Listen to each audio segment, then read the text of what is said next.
बिस्मिल्लाहिर्रहमानिर्रहीम। मोहतरम नाजरीन, अस्सलामु अलैकुम। एक मर्तबा हजरत ईसा बिन मरियम अलैहिस्सलाम किसी पहाड़ की चोटी से गुजर रहे थे। उस वक्त इब्लीस उनके पास आया और उसने उनसे कहा, रूहुल्लाह, ये बताओ क्या तुम्हारा खुदा इस बात पर कादिर है कि अगर तुम इस चोटी से नीचे गिरो तो वो तुम्हें बचा सकता है? हजरत ईसा अलैहिस्सलाम ने कहा, जी हाँ, मेरे रब को ये कुदरत हासिल है। इब्लीस ने कहा, ये बात हक है और आप अपने इस दावा में सच्चे हैं तो आप अपने आप को इस पहाड़ की चोटी से गिरा दें। मैं देखता हूँ कि आपका रब आपको मरने से कैसे बचाता है। हजरत ईसा अलैहिस्सलाम ने महसूस किया कि शैतान लईन उन्हें नाजायज वसवसा में मुब्तला करना चाहता है। उन्होंने उससे कहा, लईन, क्या तू चाहता है कि मैं अपने रब की आजमाइश करूं? ये अलहदा बात है कि मुझे इस बात का यकीन है कि मेरा खुदा मेरी हिफाजत करेगा। अल्लाह का हर फरमान बरहक है और हमें इसमें शक करने की कोई गुंजाइश नहीं है, लेकिन मैं खुदा की आजमाइश नहीं करता। कुछ दिनों बाद इब्लीस उनके पास आया और उनसे कहा, ईसा अलैहिस्सलाम, तुम तो अल्लाह हो क्योंकि तुम मुर्दे जिंदा करते हो और गैब जानते हो और लोगों को गैब की खबरें देते हो। हजरत ईसा अलैहिस्सलाम ने उसकी बात काटते हुए कहा, लईन, तू झूठ बकता है। मैं खुदा का मुस्तजाबुद दावत बंदा हूँ। अल्लाह मेरी दुआएं कबूल करता है और उसी के हुक्म से मुर्दे जिंदा होते हैं। और जहाँ तक गैब की बातों का ताल्लुक है तो खुदा मुझे गैब की इत्तला देता है, मैं लोगों को उसकी खबर देता हूँ। जब इब्लीस ने देखा कि ईसा अलैहिस्सलाम उसके जाल में फंसने पर आमादा नहीं है तो उसने चीख मारी और उनके सामने से भाग खड़ा हुआ। अबू नसर निशापुर का एक सुल्तान हो गुजरा है। एक मर्तबा वो लाओ लश्कर समेत अपने दारुल हुकूमत में दाखिल हो रहा था कि एक मकान से कारी की आवाज ने उसे चौंका दिया। अबू नसर कुरान सुनने के लिए रुक गया। कारी ने दिलसोज आवाज में सूरह आले इमरान की आयत नंबर 26 की तिलावत की, जिसका तर्जुमा ये है, आप कह दें कि ए अल्लाह, तू ही मालिकुल मुल्क है, तू जिसे चाहे सल्तनत अता करे और जिससे चाहे सल्तनत छीन ले और जिसे चाहे इज्जत दे और जिसे चाहे जिल्लत दे। तमाम भलाई तेरे हाथ में है, बेशक तू हर चीज पर कुदरत रखता है। इस आयत मजीदा ने सुल्तान के दिल पर गहरा असर किया। वो ये आयत सुनकर कांप उठा, घोड़े से उतरा और रुकू किया, फिर सजदा बजा लाया। कुछ अरसा बाद उस कारी की वफात हो गई। उसके एक दोस्त ने ख्वाब में कारी को देखा कि खुदा ने उसे जन्नत में अजीम मुकाम अता किया है। उसने कारी से पूछा कि तुझे ये मुकाम किस वजह से नसीब हुआ है? कारी ने जवाब दिया, मैं तो एक बदकार और गुनाहगार इंसान था। मेरे नामाए आमाल में कोई खास नेकियां नहीं थीं, मगर इसके बावजूद खुदा ने मुझ पर खुसूसी करम किया और मुझे ये मुकाम अता किया।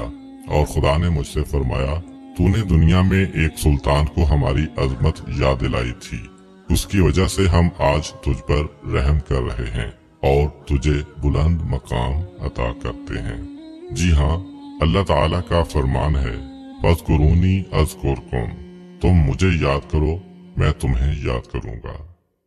पुराने जमाना में अंताकिया एक बहुत बड़ा शहर था। ये शहर एशियाई कोचक में वाक़ था। इस शहर की लंबाई 12 मील थी और इसमें इंसानों की एक भारी तादाद क़याम पज़ीर थी। अंताकिया शहर के लोग गुमराह और जालिम थे। वो सितारों और बुतों की पूजा करते थे। अल्लाह ताला ने उनकी रुश्तो हिदायत के लिए उनके पास 2 नबी भेजे। पहले शहर ने उनकी तकदीब की तो उनकी तकवियत के लिए तीसरे रसूल को वहाँ भेजा गया। चुनाचे तीनों अंबिया ने लोगों को खुदा के रास्ता की दावत दी और शहर के गोशा गोशा में उन्होंने तबलीग दीन की, लोगों को तौहीद की दावत दी, माआद और यौम क़यामत से आगाह किया और उन्हें अज़ाब खुदाबंदी से खबरदार किया। अहले शहर बड़े बदबख्त थे। 3 अंबिया की मुश्तरका तबलीगी कोशिशों का उन पर कोई खास असर न हुआ और पूरे शहर में सिर्फ 40 अफराद ने ही दावत हक को कबूल किया। शहर के दूसरे लोगों ने तीनों अंबिया और उनके पैरोकारों को पकड़कर उन्हें सख्त अज़ियतें दी। और जुल्म की इंतहा ये की गई कि उन मजलूमों की गर्दन में सुराख करके उसमें रस्सियां डाली गईं और शहर के जालिम लोग रक्स बिस्मिल से लुत्फ अंदोज हुए। उस शहर में एक मर्द मोमिन रहता था जिसका नाम हबीब अन नजार था।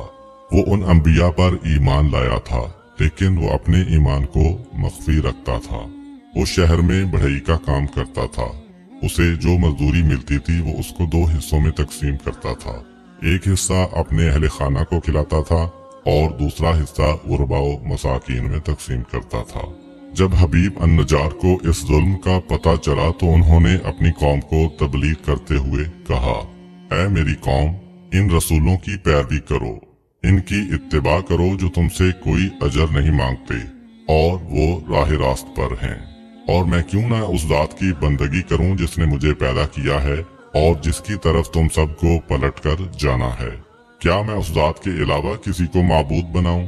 जबकि अगर खुदाए रहमान मुझे जरर पहुंचाने का इरादा कर ले तो उनकी शिफात मुझे कोई फायदा नहीं दे सकती और ना वो मुझे छुड़ा सकते हैं। तब तो मैं सरी गुमराही में मुब्तला हो जाऊंगा। मैं तो तुम्हारे परवरदिगार पर ईमान ले आया हूँ, लिहाजा मेरी बात सुन लो। क्या मैं उसे छोड़कर दूसरे माबूद बना लूं?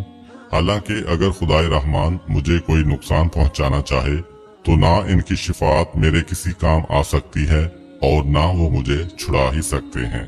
अगर मैं ऐसा करूं तो मैं वादे गुमराही में मुब्तला हो जाऊंगा। मैं तुम्हारे रब पर ईमान ले आया, तुम भी मेरी बात मान लो। लेकिन जालिम लोगों ने उनकी बात पर कान ना धरे और उनकी नसीहत सुनकर ख्वाबे गफलत से बेदार ना हुए, बल्कि जालिम दरिंदे यकदम उस पर टूट पड़े और बेचारे को इतना मारा कि उसकी आंतें बाहर निकल आईं। फिर उसका गला दबाकर कत्ल कर दिया और लाशा को एक कुएं में डालकर उसमें मट्टी डाल दी गई और वो कुआं उसका मदफन बन गया। बाज़ रिवायात